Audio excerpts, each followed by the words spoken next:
কালিকাপুর এলাকায় চওড়া রাস্তা ও কভার ড্রেন নির্মাণের আগে বৈঠকে মেয়র। রামনগর বিধানসভা কেন্দ্রের 15 নম্বর ওয়ার্ডে কালিকাপুর এলাকায় রাস্তা প্রশস্ত করা এবং কভার ড্রেন নির্মাণের দাবি দীর্ঘদিনের।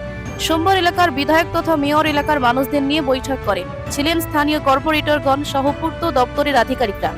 এলাকাবাসী রাস্তা প্রশস্ত করার জন্য জায়গা ছাড়তে রাজি আছেন। এখন পৌর নিগম উদ্যোগ নেওয়ায় পূর্ত দপ্তর ও নগরোন্নয়ন দপ্তর রাস্তা প্রশস্ত করা ও কভার ড্রেন নির্মাণের কাজে হাত দেবে। এদিন এলাকাবাসীদের এই কাজ সুসম্পন্ন করার জন্য একটি কমিটিও গঠিত হয়। মেয়র জানান, স্থানীয় বাসিন্দারা এই ব্যাপারে খুব উৎসাহী।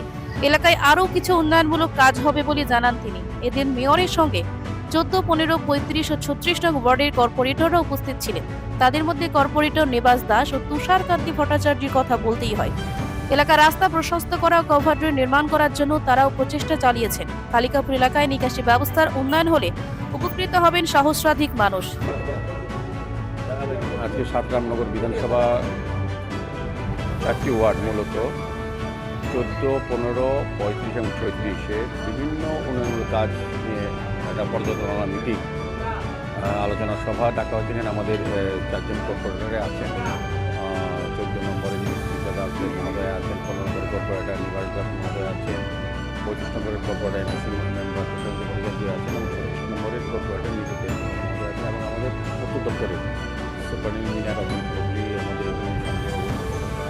এবং অন্যান্য আধিকারিকরা, পৌর নিগমের আধিকারিকরা, বিশেষ করে পূর্ত দপ্তরের সুপারিং ইঞ্জিনিয়ার, ইঞ্জিনিয়ার সহ পুরো টিম নিয়ে এবং এলাকার বিশেষ করে আজকে এখানে বসার উদ্দেশ্য হচ্ছে এই আশ্রমে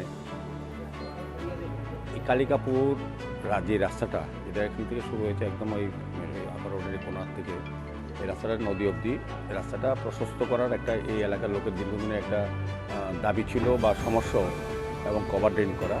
যদি পূর্ত দপ্তরে যিনি সুপারিং ইঞ্জিনিয়ার উনিও সহমত পোষণ করেছেন এবং আমরা এলাকার লোকের সাথে কথা বলেছি, যদি তারা স্বইচ্ছা আমাদেরকে জায়গা ছেড়ে দেয় তবে আমরা রাস্তা প্রশস্ত করবো এবং কভার ড্রেন করে দেওয়া হবে। এদের আজকে একটা কমিটি ফর্মেশন করা হচ্ছে। এলাকার লোক খুবই আগ্রহী সহযোগিতা করার জন্য। তো আমাদের সরকার চাইছেন বিভিন্ন সারা রাজ্যের উন্নয়নের সঙ্গে শহরের উন্নয়নে কিন্তু পূর্ত দপ্তর একটা বিশেষ ভূমিকা করে। আমাদের আগরতলা পৌর নিগমের এলাকার যে বড় বড় রাস্তাগুলি সাধারণত পূর্ত দপ্তরই করে থাকে, বড় বড় ড্রেনগুলি নগর দপ্তর প্রতিনিধি করে থাকেন। আমরা আগরতলা পৌর নিগমের বিভিন্ন ওয়ার্ডে যে সমস্যাগুলি সমাধানের চেষ্টা করি।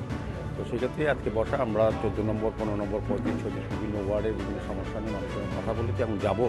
আমরা এরপরে আবার সমস্ত ওয়ার্ডে কিছু কিছু নির্দিষ্ট যে কাজগুলি করা আমাদের পক্ষে সম্ভব না, প্রত্যেককে করিয়ে দেওয়ার জন্য আমরা বলবো এবং এলাকার মানুষের সঙ্গে কথা বলে যেটা প্রায়োরিটি বেসিসে যে কাজটা করা উচিত প্রথম সেগুলি করবো। আমি বলবো রামনগরবাসীর কাছে এই এলাকার বিধায়ক হিসেবে যে আপনাদের যে সমস্যাগুলি আছে আমরা আমাদের সরকারের সহযোগিতায়, বিভিন্ন দপ্তর বিশেষ করে পূর্তদের সহযোগিতায় পৌর নিগম কাজগুলি করার চেষ্টা করছে। একটু সময় দিতে হবে, সহযোগিতা করতে হবে।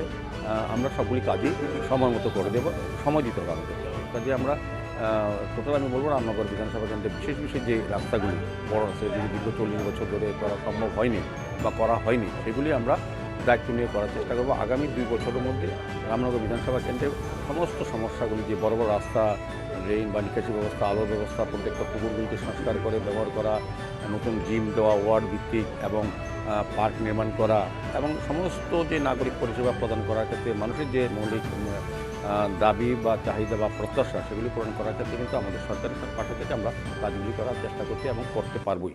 কিন্তু একটু সময় দিতে হবে, সহযোগিতা করতে হবে।